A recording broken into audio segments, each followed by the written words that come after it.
Bismillahirrahmanirrahim. Assalamualaikum warahmatullahi wabarakatuh. Raditu billahi robba wa bil islami dina wa bi muhammadin nabiyya wa rasula. Rabbi syrahli wa yassirli amri wahlul 'uqdatam min lisani yafqahu qawli. Pertama-tama, marilah kita panjatkan puja dan puji syukur kita kepada Allah Subhanahu wa taala yang telah memberikan rahmat dan hidayahnya sehingga kita masih diberikan kenikmatan, baik itu nikmat kesehatan dan juga nikmat umur. Salawat serta salam tak lupa pula kita curahkan kepada junjungan Nabi besar kita, Nabi Muhammad SAW, Nabi yang membawa umatnya dari alam kegelapan menuju alam yang terang benderang. Baik, pada kesempatan kali ini, saya Aziza Anwar dari Prodi Peternakan akan membahas materi tentang Muhammadiyah sebagai gerakan Islam yang berwatak tajrid dan tajdid. Nah, ada beberapa pokok bahasan yang akan saya bahas nantinya. Yang pertama, pengertian tajrid dan tajdid. Yang kedua, model tajrid dan tajdid. Yang ketiga, makna gerakan keagamaan Muhammadiyah. Dan yang keempat, gerakan tajdid pada 100 tahun kedua Muhammadiyah. Nah, baik, langsung saja kita ke subpokok bahasan yang pertama, yaitu pengertian tajrid dan tajdid. Tajrid berasal dari bahasa Arab, yaitu jarrada, yang berarti pemurnian. Maka dari itu, tajrid adalah proses pemurnian untuk menjaga kesucian ajaran agama Islam dari praktik-praktik menyimpang seperti tahayul, bid'ah, dan khurafat. Tajrid fokus untuk mengembalikan ajaran Islam yang sebenar-benarnya sesuai dengan sumber asli, yaitu Al-Quran dan Sunnah, serta membersihkan ajaran dari pengaruh yang tidak sesuai. Adapun implementasi tajrid dalam Muhammadiyah, yang pertama, menegaskan dakwah Islam yang berlandaskan Al-Quran dan Sunnah tanpa campur tangan kepercayaan yang menyimpang. Yang kedua, penghapusan praktik khurafat seperti ritual yang tidak sesuai dengan syariat. Contoh nyata implementasi tajrid dalam Muhammadiyah. Yang pertama, menghapus TBC melalui dakwah di pengajian-pengajian dan khutbah yang menekankan akidah yang lurus. Yang kedua, yaitu fatwa ilmiah, yaitu menentukan waktu ibadah seperti awal Ramadan menggunakan metode hisab yang berbasis ilmu astronomi.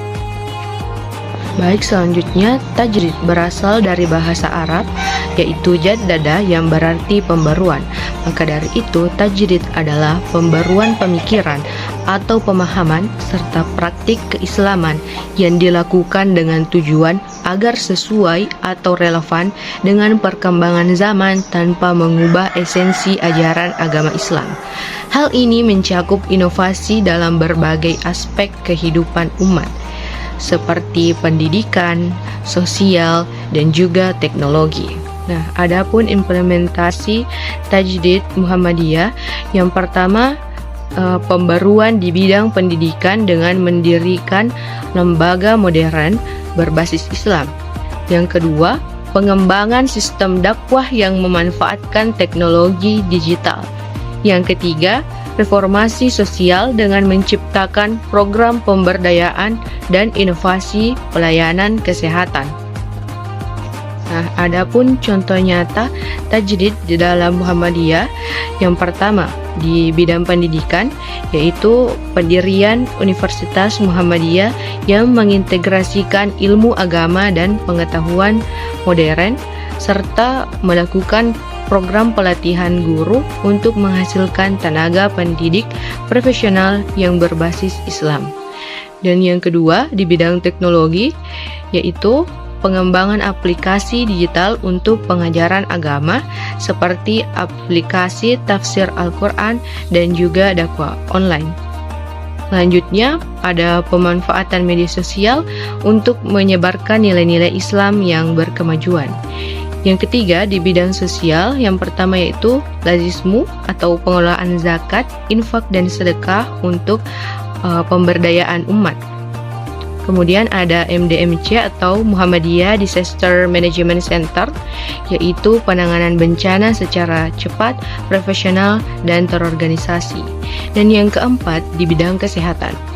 Muhammadiyah melakukan pendirian rumah sakit Muhammadiyah dengan pelayanan berkualitas dan berbasis syariah.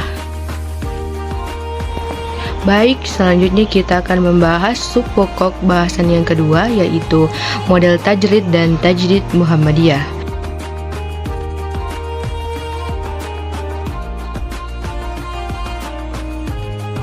Yang pertama, pendekatan rasional dan moderat. Muhammadiyah mengutamakan akal sehat dalam memahami ajaran Islam, tetapi tetap berpegang teguh pada Al-Quran dan Sunnah. Pendekatan ini mendorong solusi yang rasional tanpa ekstremisme. Yang kedua, fokus pada amal usaha. Muhammadiyah mendirikan berbagai lembaga seperti sekolah, rumah sakit, dan koperasi sebagai bentuk nyata implementasi dakwah. Amal usaha ini menjadi sarana untuk menyebarkan nilai Islam secara langsung melalui pelayanan kepada masyarakat. Baik, langsung saja kita akan membahas subpokok bahasan yang ketiga, yaitu makna gerakan keagamaan Muhammadiyah.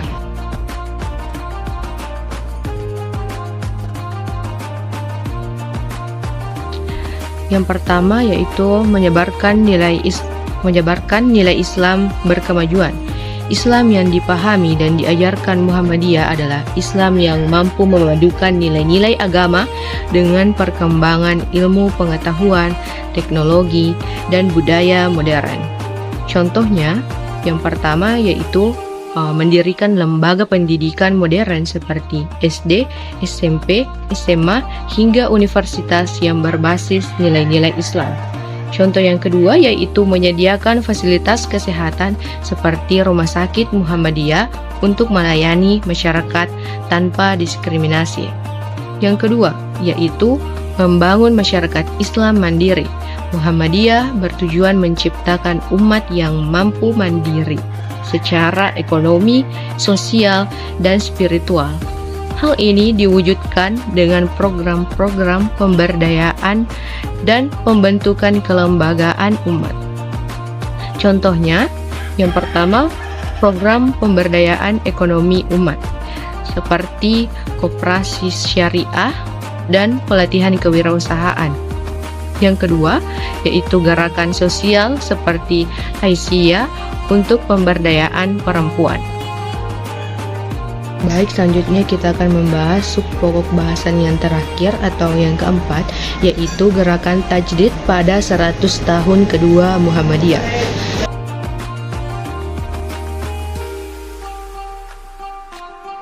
Pada 100 tahun kedua Muhammadiyah berfokus pada pembaruan yang lebih strategis, meliputi inovasi dalam pendidikan, pemanfaatan teknologi untuk dakwah, dan penguatan program sosial keagamaan. Nah, gerakan ini bertujuan untuk memastikan Muhammadiyah tetap relevan di tengah tantangan global sambil terus memberikan solusi konkret bagi umat. Selanjutnya yaitu memperkuat kembali semangat tajdid yang telah dilakukan oleh generasi awal. Selanjutnya yaitu mengkaji model dan semangat gerakan untuk menghadapi tantangan zaman. Selanjutnya yaitu mendorong partisipasi aktif dalam berbagai aspek kehidupan sosial dan keagamaan. Kemudian menyelaraskan gerakan dengan perkembangan zaman tanpa meninggalkan prinsip dasar ajaran Islam. Adapun contoh atau implementasinya, yang pertama yaitu inovasi dalam pendidikan. Pengembangan platform pembelajaran digital Muhammadiyah untuk mendukung pendidikan jarak jauh. Yang kedua, pemanfaatan teknologi. Penerapan teknologi dalam manajemen organisasi seperti aplikasi SIM atau Sistem Informasi Muhammadiyah. Kemudian yang ketiga yaitu program sosial keagamaan. Gerakan filantropi seperti Lazismu untuk mendistribusikan zakat, infak, dan sedekah kepada yang membutuhkan. Program tanggap bencana yang cepat dan terorganisasi seperti Muhammadiyah Disaster Management Center atau MDMC.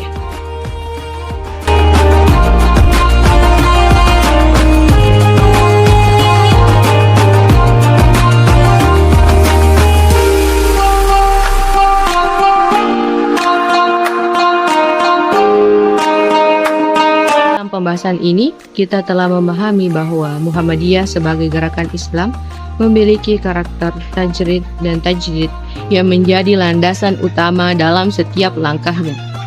Tajrid sebagai upaya pemurnian ajaran Islam dari segala bentuk penyimpangan, dan tajdid sebagai pembaruan untuk menjawab tantangan zaman adalah dua pilar yang terus menjadi semangat perjuangan Muhammadiyah. Melalui model tajrid dan tajdidnya, Muhammadiyah menghadirkan nilai-nilai keislaman yang bersumber langsung dari Al-Quran dan Sunnah dengan pendekatan rasional, kontekstual, dan tetap berpegang teguh pada prinsip-prinsip syariah. Ini menjadikan Muhammadiyah relevan sebagai gerakan keagamaan yang tidak hanya fokus pada pemahaman, tetapi juga pada amal nyata dalam berbagai aspek kehidupan.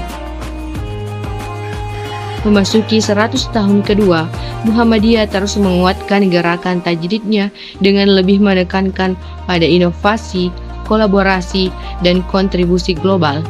Semua ini dilakukan dengan semangat untuk memajukan peradaban Islam yang berkeadaban dan memberi solusi atas problematika umat dan dunia. Semoga apa yang telah kita bahas dapat memberikan wawasan dan inspirasi untuk terus mendukung visi besar Muhammadiyah sebagai pelopor gerakan Islam yang berwatak tajrid dan tajdid. Baik, itulah tadi pembahasan materi yang sempat saya sampaikan pada kesempatan kali ini. Semoga dapat bermanfaat untuk saya dan kita semua. Baik, mungkin itu saja. Lebih dan kurangnya mohon dimaafkan. Billahi fi sabilil haq, wastabiqul khairat. Wassalamualaikum warahmatullahi wabarakatuh.